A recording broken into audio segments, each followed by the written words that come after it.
기도합시다. 하나님, 세상을 구원하시려고 파스카 제사를 세우셨으니 간절히 기도하는 이 백성에게 자의를 베푸시어 저희를 위하여 간구하시는 대사제 그리스도의 인성으로 저희와 화해하시고 부활하신 그리스도의 신성으로 저희를 용서해 주소서. 성부와 성령과 함께 천주로서 영원히 살아계시며 다스리시는 성자 우리 주 예수 그리스도를 통하여 기나이다. 아멘. 말씀 전례가 시작됩니다. 사도행전의 말씀입니다.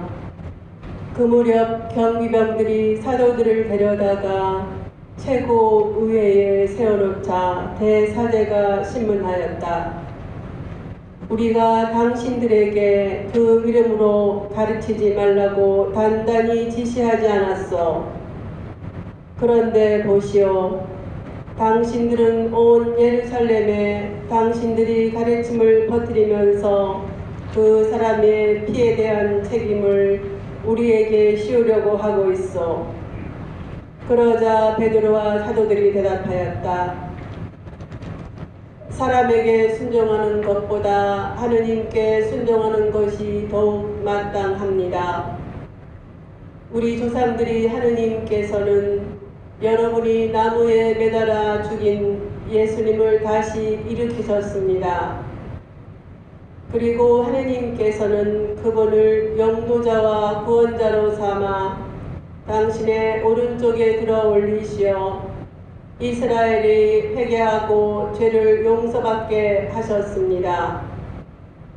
우리는 이 일이 증인입니다. 하느님께서 당신께 순종하는 이들에게 주신 성령도 증인이십니다. 그들은 이 말을 듣고 격분하여 사도들을 죽이려고 하였다.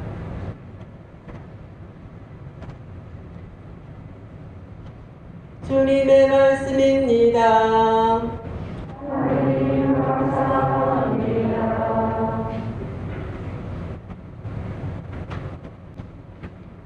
가련하니 부르짖자 주님이 들어주셨네.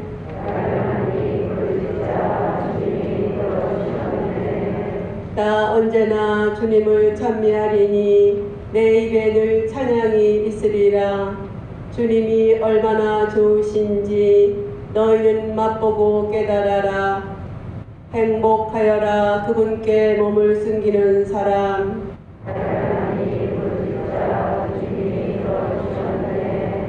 주님의 얼굴은 악행을 일삼는 자들에게 맞서 그들의 기억을 세상에서 지우려 하시네. 의인들이 울부짖자 주님이 들으시어 그 모든 공경에서 구해주셨네.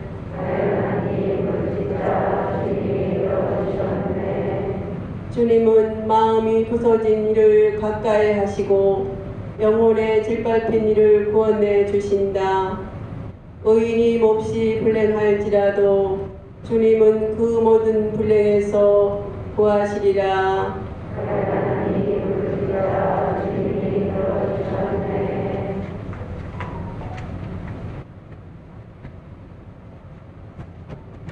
모두 일어서십시오.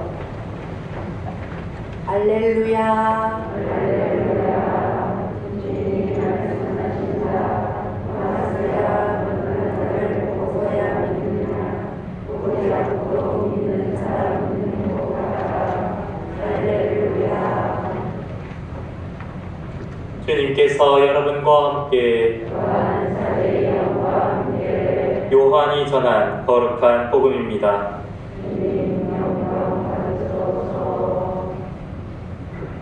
위에서 오시는 분은 모든 것 위에 계신다. 땅에서 난 사람은 땅에 속하고 땅에 속한 것을 말하는데 하늘에서 오시는 분은 모든 것 위에 계신다. 그분께서는 친히 보고 들으신 것을 증언하신다. 그러나 아무도 그분의 증언을 받아들이지 않는다. 그분의 증언을 받아들이는 사람은 하느님께서 참되심을 확증한 것이다. 하느님께서 보내신 분께서는 하느님의 말씀을 하신다. 하느님께서 한량없이 성령을 주시기 때문이다. 아버지께서는 아드님을 사랑하시고 모든 것을 그분 손에 내주셨다. 아드님을 믿는 이는 영원한 생명을 얻는다. 그러나 아드님께 순종하지 않는 자는 생명을 보지 못할 뿐만 아니라 하느님의 진노가 그 사람 위에 머무르게 된다. 주님의 말씀입니다.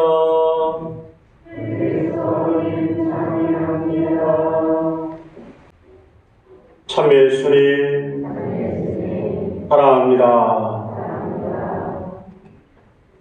우리는 신앙 성장을 위해서 예수님께서 누구신지를 명확히 알아야 합니다. 오늘 복음은 예수 그리스도의 정체를 밝혀주십니다. 우선 예수님께서는 위에서 오신 분이시다 라고 말씀하십니다. 사실 우리는 땅에 속한 자들입니다. 저도 그렇고 여러분도 그렇고 똑같습니다.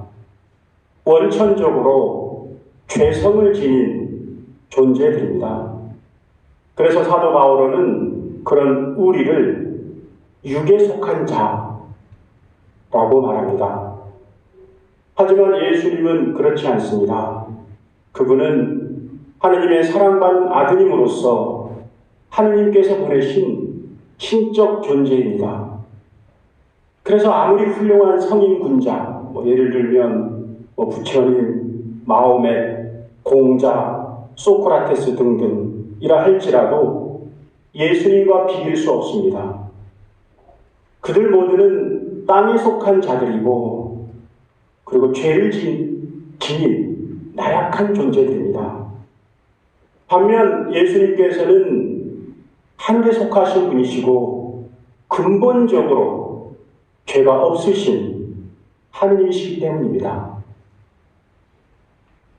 그리고 예수님께서는 모든 것 위에 계신 분이십니다. 이 말은 예수님께서는 하느님께로부터 만물을 다스리고 통치하는 권한을 지닌 분이시다라는 뜻입니다.